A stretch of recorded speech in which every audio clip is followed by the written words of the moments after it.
Welcome to Yogic Fields Bayanant. You can follow my channel for any kind of yoga related queries, wellness, mindfulness, and also the yoga practices. And today we are going to see about a topic that's called Chin Mudra.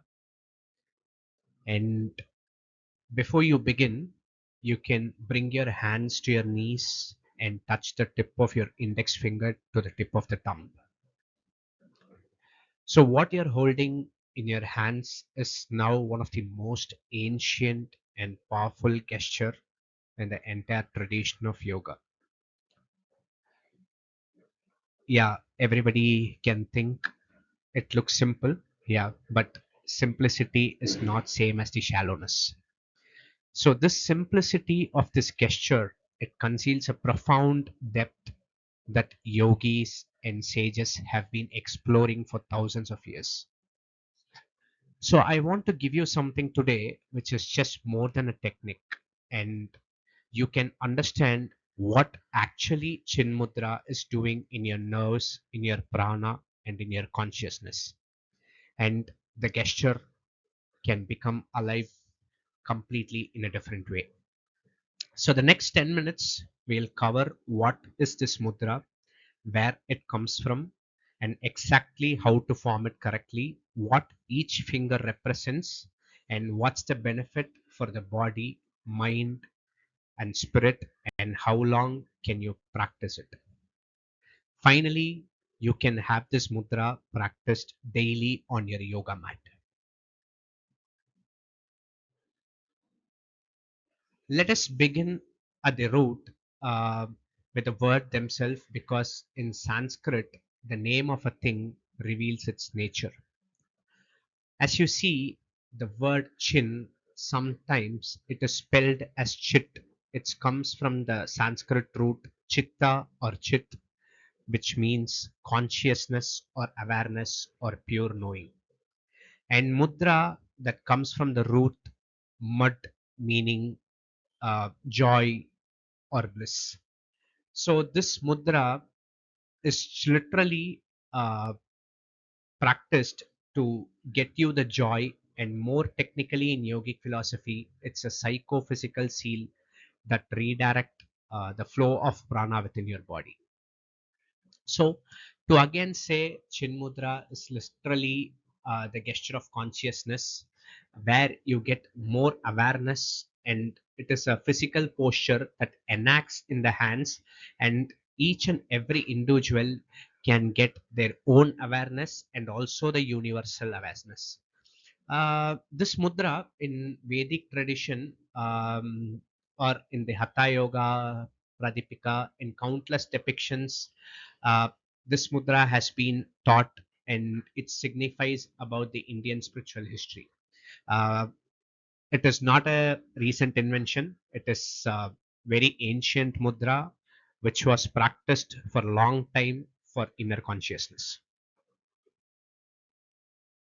So you can see how this chin mudra can be done with your hands.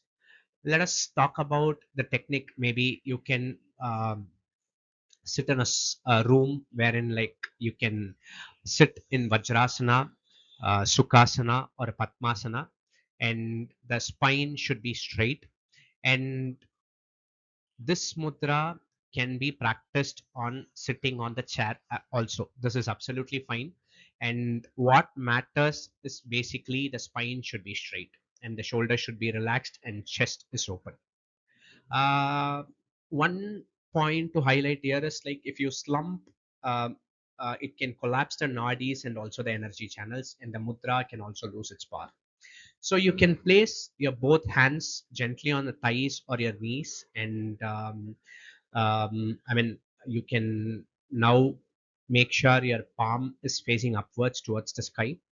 You can bring the tip of your index finger and the tip of your thumb, and the contact should be very gentle. You should not push it so harder, or it should not be very gripping.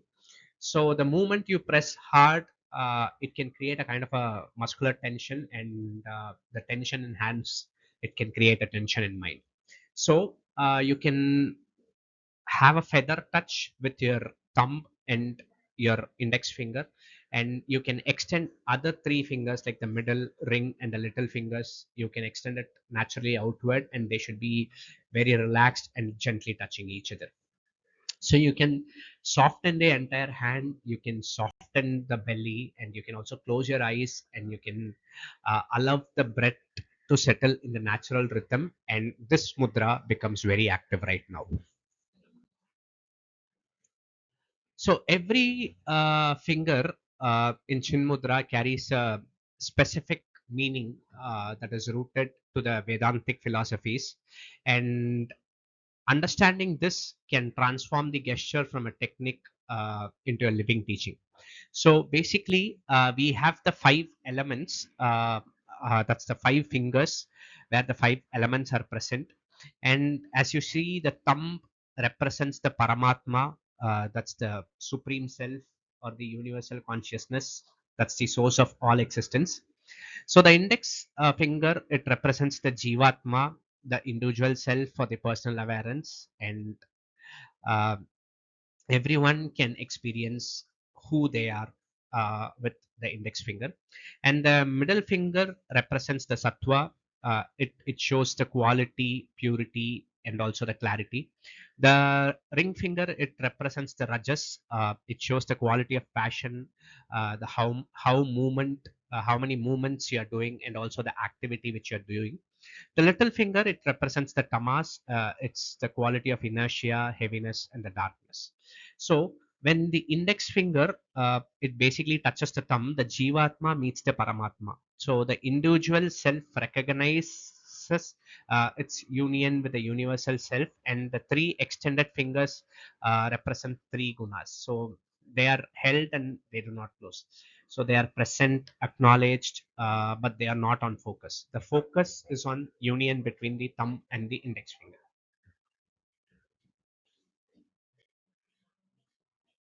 So what are all the benefits of the chin mudra?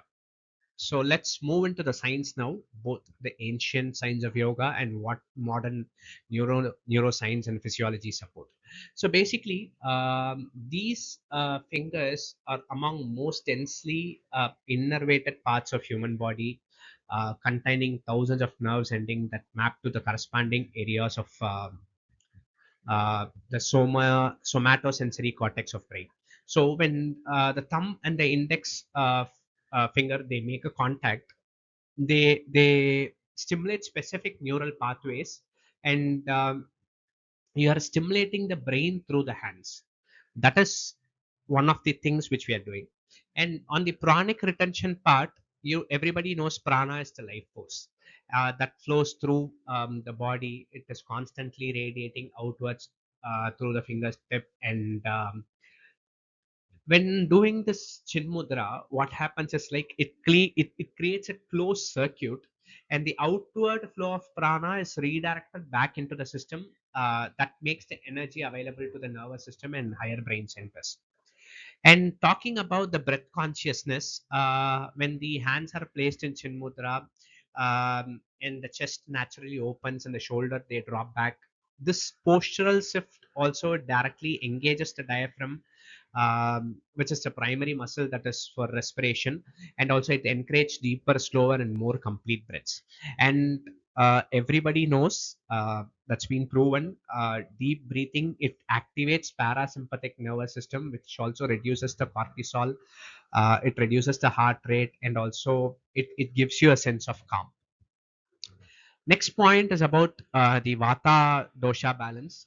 So in ayurvedic medicine, everybody says, I mean, all the three elements should be balanced. So each and every body might have different prakriti, and vata is an element that is associated with air movement and nervous system.